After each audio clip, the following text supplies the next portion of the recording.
好，弟兄姊妹平安嚇。其實今日咧本來唔係我講嘅，係阿林傳道。阿林傳道有嚟到啊，嗬。咁啊，本來係林傳道講嘅。咁因為阿林傳道就佢嘅即係聲帶嗰度有啲事啊，咁樣。咁其實都多謝佢俾個機會我啊，即係可以喺呢個機會咧係去即係分享神嘅信息。其實係好有特殊嘅意義嘅。咁我今日知道咧，阿施恩都嚟咗喎，同埋我哋泰國嘅宣教士阿余峰姊妹都嚟咗，同埋佢兩位嘅仔女喎。不如邀請佢起身，我哋認識下啊，好唔好啊？都多謝佢哋親自喺今日喺泰國落機即刻嚟㗎，係嘛？即係啦，咁咧，所以就好多謝佢哋嚟到我哋當中啦，咁樣。我哋今日咧係喺進入即係呢個嘅。咁都歡迎下大家啦，不如好嘛？即係請你向你隔離嘅弟兄姊妹揮揮手嚇，即係歡迎下佢哋嚇。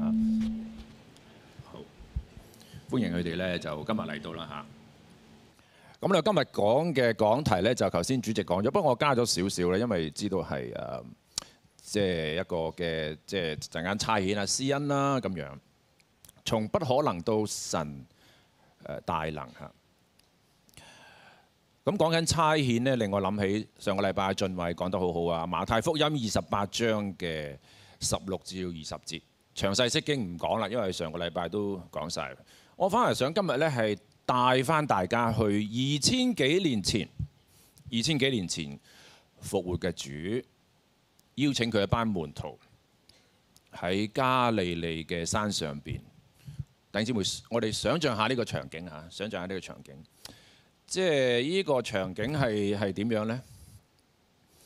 即係一個唔係一個榮耀嘅禮堂啦嚇，即係好多，亦都唔係一個萬人空巷嘅佈道會嚇，而係企喺耶穌面前嘅一班人。呢班係咩人呢？呢班人係農夫，係稅吏嚇，同埋亦都有人呢喺耶穌受難嘅時間呢係四散逃跑嘅一班人嚇。咁所以呢，就即係佢哋係喺呢班人嘅時間，耶穌就去差遣佢哋。咁但係呢班人呢，手頭冇聖經，冇差會，冇匯豐銀行戶口，亦都冇飛機。於是耶穌就差遣佢。而且唔好忘記，佢哋之後要面對係一個強大嘅羅馬中央政府，同埋充滿敵意，雖然係同文同種嘅本身嘅猶太嘅宗教嘅領袖。如果用常人嘅角度去睇呢個嘅差遣，與其話係 mission impossible 不可能嘅差遣，不如話係 mission suicidal 係一個自殺式嘅運動，差遣運動嚇。所以經文今日呢段我節錄咗落嚟話係，然而還有人疑惑，所以係可以理解嘅係嘛？因為呢班唔應該唔係一班毫無掙扎嘅英雄，亦都唔係一班受過特種訓練嘅部隊。既然佢嚟到，耶穌去差遣佢。不過我睇到耶穌嘅回應就係，對於一班咁有疑惑嘅人，亦都曾經逃跑過嘅人，耶穌喺呢班人嘅面前，面對一班有啲疑惑嘅人，耶穌冇問佢：喂，你準備好未啊？對晒標未？準備走未？冇。耶穌做咗一件非常之重要嘅事，佢向呢班人宣告：天上、地下所有嘅權柄都賜給我了。我哋要留意呢一句嘅經文，好重要嘅權柄。耶穌嘅焦點唔係話焦點於門徒嗰種嘅疑惑，唔係鬧佢哋點解要疑惑，而係話：唔好忘記權柄同埋能力，以至佢哋再一個焦點，將疑惑去返基督耶穌嘅能力嘅當中。咁我諗相信佢哋當中亦都應該有人見過耶穌行神蹟，趕鬼嚇。所以當佢哋回憶翻耶穌嘅權柄嗰度，成件事就唔同咗啦。弟兄姊妹，我哋有時都會嘅，我哋有時會對於前邊嘅道路，我哋有疑惑。但係如果我哋嘅焦點翻去神喺之前喺你嘅逆境谷底裏邊點樣帶領你，咁成件事就有啲唔同㗎咯噃。所以耶穌話：你翻去佢嘅權柄嘅當中嘅裏邊。我哋而家將時空由2000幾年前翻到今日，2000幾年之後，我哋呢班人坐喺度，卻係因為耶穌喺2000幾年之前差遣咗嗰班充滿疑惑嘅門徒，以致佢哋一代將福音傳落去，傳到我哋今日坐喺度。我哋可以稱為自己係基督徒，我哋可以稱為領受神恩典嘅人。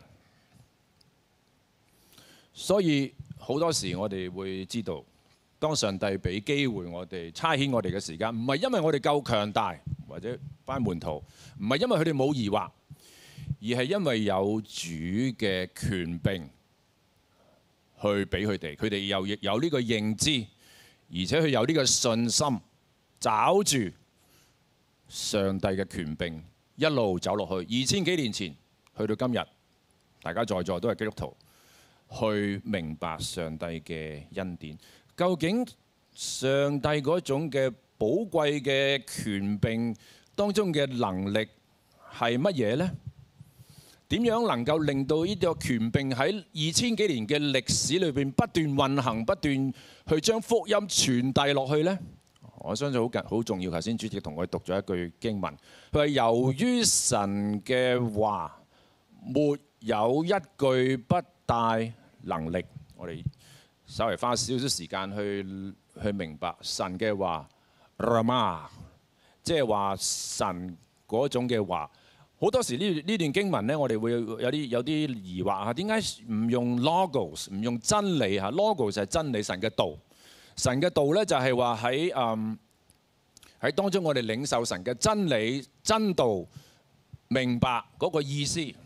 但係 Rama 神嘅話唔係真道，佢係一個特定嘅時刻去話俾憑信心跟隨佢嘅人。Rama 係代表憑信心跟隨佢嘅人去領受神透過佢嘅説話所俾到嗰種嘅超自然嘅能力同埋信心。我哋睇翻當天使同瑪利亞，我哋而家聖誕節嚟到嚇，當天使向瑪利亞話：你要懷孕生子嘅時間，呢個係即係好多情況之下，佢哋覺得完全唔可能嘅。但係當神嘅 Rama 去話俾佢知，呢個就係突破物理定律、環境限制同埋人嘅弱點。因為神嘅話，所有嘅物理定律、環境限制、人嘅軟弱、懷疑，必須讓路。因為神嘅説話一出，找住呢個信心，一切嘅就會發生。所以今日上帝向施恩發出 Rama 去泰國，呢個就包含佢要完成呢個差遣、完成任務所包含背後嘅資源、培訓同埋所有嘅能力，要差遣佢去。重點就係當上帝要差遣一個人出去宣教嘅時間，靠嘅唔係佢100%嘅準備。阿施恩，你係咪100%準備啊？都唔係啦嚇，就你都好坦誠啊，同我認識你一樣。唔係話因為你100%準備好，而係上帝要差你去透過禱告，我哋陣間嘅禱告係充滿能量嗰種嘅運行嘅能力，透過你嘅信心去接收晒所有嘅能力同埋上帝嗰種嘅能量，一齊去差遣。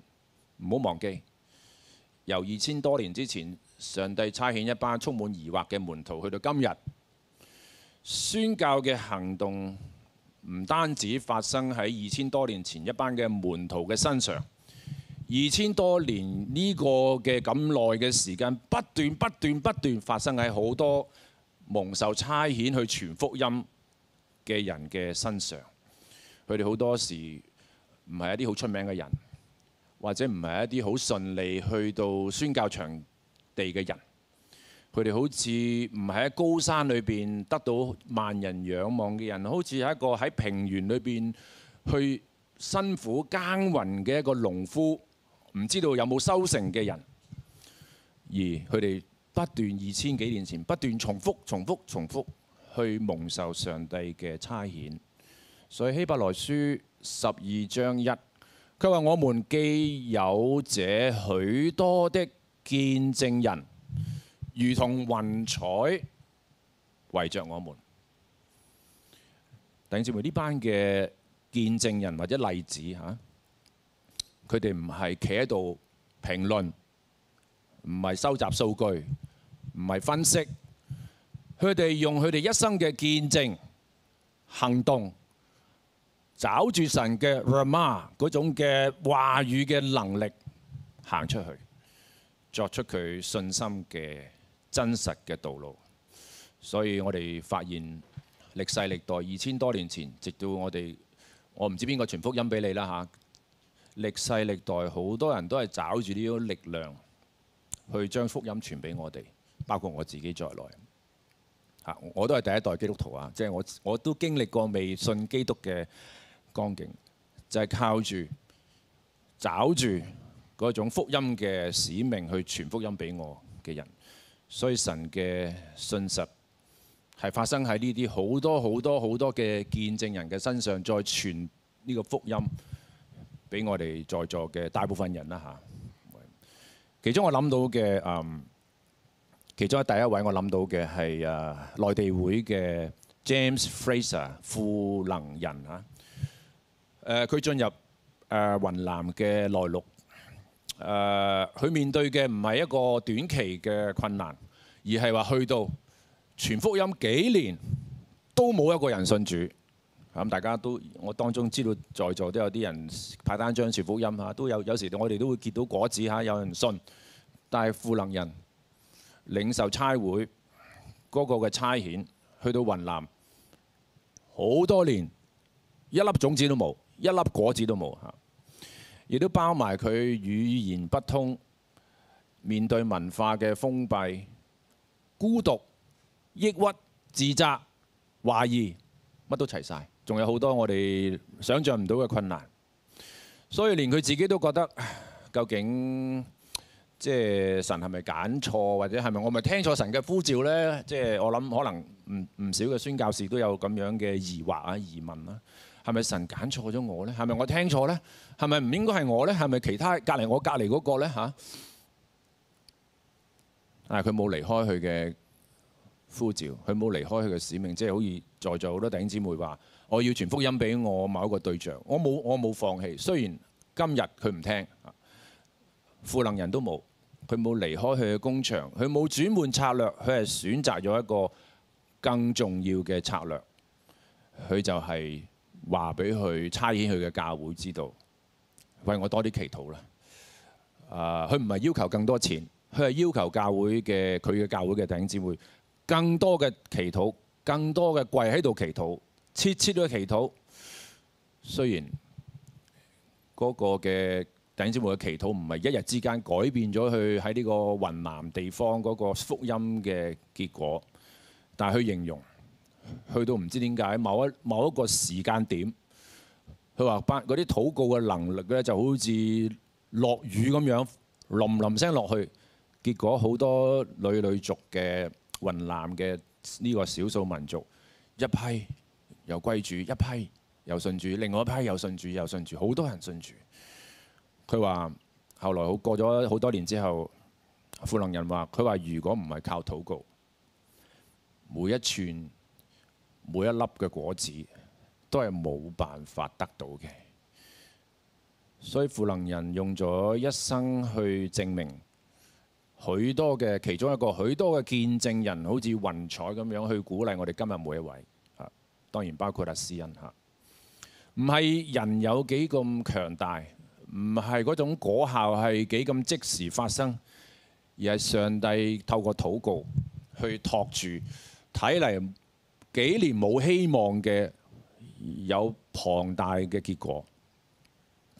第二個可能我哋香港人會熟悉啲啊，就係艾香德宣教士。如果大家去過大圍，去過呢個道風山，可能都見過呢個十字架。不過艾香德宣教士所面對嘅就唔係負能人嘅內陸裏邊嗰種嘅高山，艾香德宣教士所面對嘅係更困難。佢係一個宗教同埋文化嘅高牆，咩意思？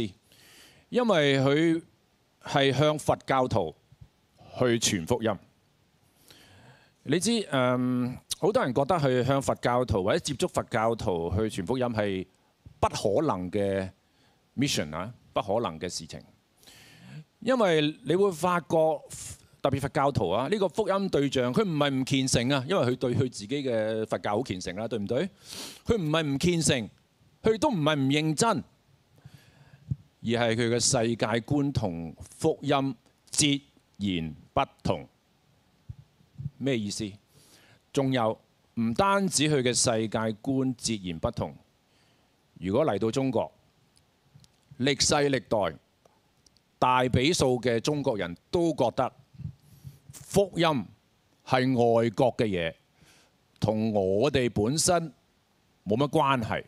福音同中國冇關係，係嘛？所以大比數嘅中國人係覺得基督教係外來嘅宗教。其實諗清楚，佛教都係外來嘅啫，啱唔啱？佛教係印度傳嚟㗎嘛。但係中國人就覺得基督教係外來嘅宗教。但係艾香德宣教士係應該係挪威差會嚇，佢艾香德宣教士佢冇用文化征服呢個概念去傳福音，佢係用咗一個更冒險、更狹窄嘅深耕嘅窄路。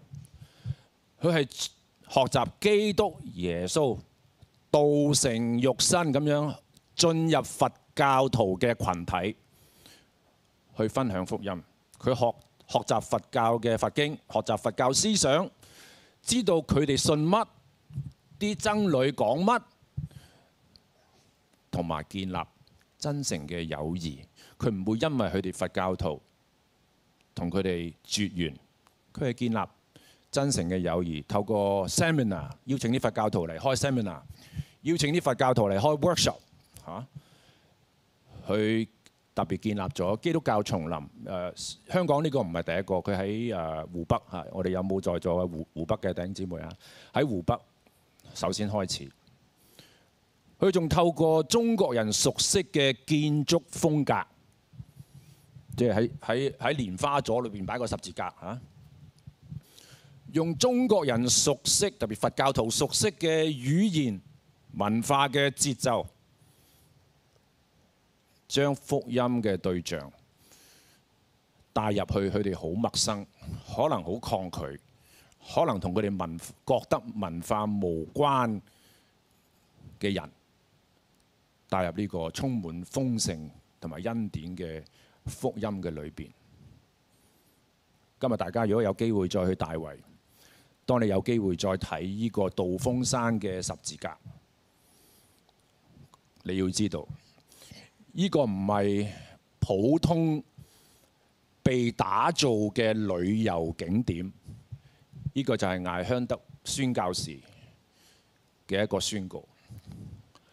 福音可以進入更深嘅文化土壤，佢唔需要失去十字架，佢唔需要失去福音，但係過程佢讓人哋知道基督耶穌恩典嗰種嘅浩大，同埋基督耶穌嗰種信仰同埋恩典嗰種嘅深度。所以喺過程中當然唔係一帆風順啦嚇，即係我唔知艾香德宣教士有冇咁諗嚇，即係覺得可能係咪向佛教徒傳福音係一個錯誤啦嚇。但係起碼喺我睇過艾香德宣教士嘅一啲嘅記錄嚇，佢曾經俾佢差傳佢嘅教會挪威差會某啲嘅人去懷疑佢。喂，咁啊，艾牧師係咪去到中國好迷失啦？係咪信咗佛啦？啊，艾牧師成日群埋啲佛教徒，佢搞咩咧嚇？或者艾牧師係咪已經係即係有啲係咪精神有啲問題啊咁樣嚇？結果，當你今日再去道風山嘅時間，你又覺得之前所有嘅懷疑係唔成立嘅。艾香德牧師證明咗一件事：倚靠神嘅人喺個奮鬥過程嘅當中，唔需要急於被了解，只要忠心咁樣去扎根，而去為我哋，特別對我嚟講，我好深受佢嘅影響嚇。我哋滿東村都士多有個佛教徒啊，我次次星期日返教會咧，我都同佢買咖啡。佢話：我知道你係牧師，我平1蚊俾你，咁都好，多謝佢嚇。弟兄姊妹，宣教唔係征服，係用基督嘅愛去感化、去成全、去轉化，同埋豐富當地嘅文化。因為基督嘅恩典係非常之重要嚇。所以兩位嘅宣教士，雖然佢哋背景唔同，工場嘅地點不同，但係佢哋完全有一樣嘅特質。佢哋唔係追求出名、短期嘅成就，而係佢哋喺牧養當中深耕、努力、不放棄。雖然可能當中有疑惑，好似係負能人咁樣，究竟係咪神呼召錯咗我呢？但係今日我哋希望將我哋嘅焦點暫時離開雲南，同埋離開我哋嘅道風山嚇。不如今日我想嚟到呢個結束嚇。我想結束嘅時間呢，我哋將我哋嘅主角呢係暫時翻到我哋嘅禮堂。去到當中喺我哋中間嘅阿施恩嘅身上啊，即係唔好有壓力啊。咁我仲記得好多年前啊，應該係阿施恩中4係嘛？中4嘅中3嚇，即係你都記性好過我啊。中3嘅階段，咁當時我係負責青少年團、中學生團啦嚇嘅團契。咁咧就係我記得有一日嘅下晝，我哋青少年團通常係晏晝開始，至到差唔多好晏㗎啦，差唔多晚堂之前嘅嚇。咁大家好多團友都差唔多走晒啦。咁啊，施恩就唔知點解喺度執嘢啊，或者點樣。咁我喺佢臨走之前咧，我就截住佢。我話：施恩，你有冇諗過做團契職員啊？咁樣，即係佢個眼神咧，係俾我感覺到咧，係唔係興奮，唔係自信，係我唔知得唔得。咁可能我啲中文差啦。佢話唔知得唔得，我係諗下，即係我當時冇考慮唔知得唔得，究竟係講緊嘅 availability，即係可唔可以有冇時間，或者係capability，或者個能力得唔得啦咁樣。咁我嗰時冇諗住咁多，我淨係好感覺當時我聽到聖靈對我講一句説話，佢話上帝唔一定要差遣一個最準備充足嘅人。跟住我又再邀請佢啦，我唔係啦，即係你知施恩嗰個當時嘅感覺咧係好嚴肅咁樣，好有壓力感咁樣嘅眼神啦嚇，俾我感覺。咁跟住我話你試下啦，你試下啦，神會包底嘅嚇，即係我係啦，類似咁樣啦嚇。咁結果佢就係啦，咁佢就俾我邀請咗入去。好似俊偉都係啊，俊偉都係俾我邀請入去做當時中學生團契嘅約書亞團嘅職員啊嚇。咁透過其實我都唔識得點樣去運作職員會嘅，不過俾佢哋點樣搞，我就一齊去 support 佢哋嚇。咁一齊去做。當中我睇見阿施恩啦係好雖然唔完美啦嚇，但係好多嘅生命嘅成長啦，好多嘅即係喺生命當中嘅裝備啦，都係好好啊！我知道係唔完美嘅嚇，即係施恩都即係相信佢都會繼續去進步。但係我好睇到施恩佢喺喺呢個即係做職員會或者其他嘅事嘅當中，我睇到佢嗰種嘅認真啊，有時認真到咧係我叫佢放鬆啲，放鬆啲嗰種嘅感覺嚇。